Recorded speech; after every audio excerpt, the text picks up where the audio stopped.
How to blur the background of a photo on iPhone. To get started, first of all go ahead and open up the camera application on your phone. Once the camera app is open in photo mode, change it to portrait mode. Now, take a photo in portrait mode. Then, open the Photos app and select the photo that was shot in portrait mode.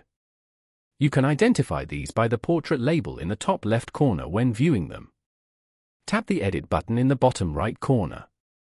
In the editing interface, tap on Portrait located in the bottom left.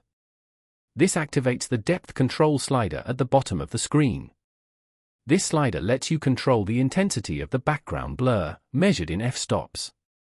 Drag the slider to the left or right to increase or decrease the blur effect. Dragging it to a lower f-stop number creates a more intense blur, while a higher number makes the background sharper. Once you are satisfied with the level of blur, tap Done to save the changes. Following these steps, you can easily blur the background of a photo on an iPhone.